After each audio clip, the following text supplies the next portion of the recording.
एक बार फिर से बड़े एक्शन की तैयारी में हैं के पाठक। नमस्कार, एक्सप्रेस तक देख रहे हैं आप और मैं हूं आपके साथ कन्हैया कुमार। बिहार में शिक्षा विभाग में हड़कंप मचाने के बाद बिहार के कड़क आईएएस अधिकारी के पाठक अब राजस्व परिषद विभाग केसीसी का पद संभाल रहे हैं और लगातार अपने नए विभाग में भी कर्मचारियों पर अपना डंडा चला रहे हैं। और ऐसे कर्मचारी जो अपने काम को लेकर के अनियमितता बरतते हुए नजर आ रहे हैं, ऐसे कर्मचारियों पर लगातार एक्शन भी कर रहे हैं। और एक बार फिर से एसएससी के पाठक एक्शन मोड में नजर आ रहे हैं। दरअसल आपको बता दें कि बिहार के वरिष्ठ आईएएस अधिकारी के पाठक अब राजस्व परिषद में अपनी शाखा दिखा रहे हैं।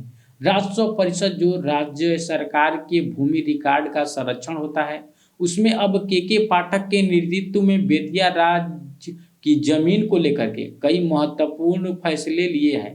इन फैसलों में के तहत सरकार ने बेतिया राज्य की संपत्ति के प्रबंधन की जिम्मेदारी सरकारी अधिकारियों को सौंपी है, लेकिन साथ ही यह भी तय किया गया है कि संपत्ति के बेहतर प्रबंधन के लिए पेशेवरों की सेवाएं भी ली जाए। इससे पहले को आगे बढ़ पाते हैं, राजस्व परिषद ने बेतिया राज्य की संपत्ति के कुशल प्रबंधन हेतु पेशेवर और मानव संसाधन सेवाएं प्रदान करने वाली एजेंसी का चयन करने के लिए निवेदन जारी किया है। बेतिया राज्य की लगभग 14,000 एकड़ जमीन विभिन्न जिलों में फैली हुई है। इन जिलों के अपर सरस्ता को नोडल अधिकारी नियुक्त किया गया है। दिलचस्प बात यह है कि बेतिया राज्य की जमीनें उत्तर प्रदेश के वाराणसी, प्रयागराज और गोरखपुर जिले में भी हैं, जो अतिक्रमण का शिकार है। राज्य सरकार ने उत्तर प्रदेश की सरकार को पत्र लिखकर बेतिया राज्य की जमीन को अतिक्रमण मुक्त कराने का अनुरोध किया है। वहीं राजस्व परिषद के अध्यक्ष के पाठक ने हाल ही में सरकार को एक पत्र लिखा था, जिसमें उन्होंने बिहार और उत्तर प्रदेश में स्थित बेतिया राज्य की सारी जमीन का उल्लेख किया था। इसमें उन्होंने लिखा था कि भूमि का समुचित प्रबंधन, सर्वे, अतिक्रमण हटाने का काम बेतिया राज्य से संबंधित अलग अलग कोटे में दायर केस में सरकार का पक्ष रखने का काम करने के लिए राजस्व सेवा का 5 अफसरों की जरूरत है।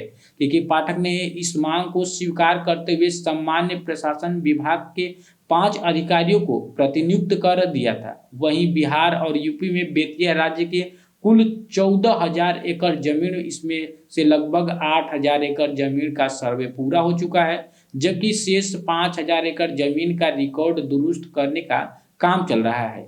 इसके अलावा लगभग 150 एकड़ जमीन की खोजबीन की जा रही है। बेतिया राज्य की संपत्ति मुख्य रूप से पश्चिमी चंपारण, पूर्वी चंपारण, छपरा, पटना, गोपालगंज और सीवान जिले के अलावा यूपी के वाराणसी, प्रयागराज, गोरखपुर, मिर्जापुर और कुशीनगर में फैली हुई है। बता दें कि बिहार और उत्तर प्रदेश में फैली बेतिया राज्य की जमीन का सर्वेक्षण कराने के लिए दोनों राज्यों में एक साथ अभियान चलाया जा रहा है।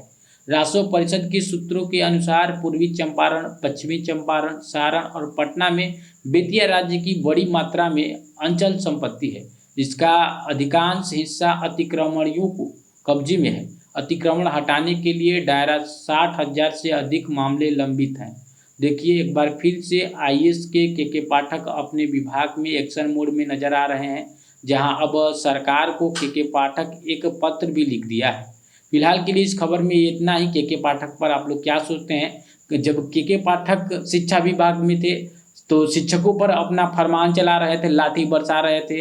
अब जो है राजस्व विभाग में चले गए हैं तो वहाँ पे भी उनका असर देखने को मिल रहा है और अपनी काम को जिम्मेदारी के साथ करते हैं। तो इस पे आप लोग क्या सोचते हैं? आप कमेंट बॉक्स में हम अपनी प्रतिक्रिया जरूर दें। फिलहाल के इस खबर में इतना ही। वीडियो देखने के लिए आपका बहुत बहुत धन्यवाद।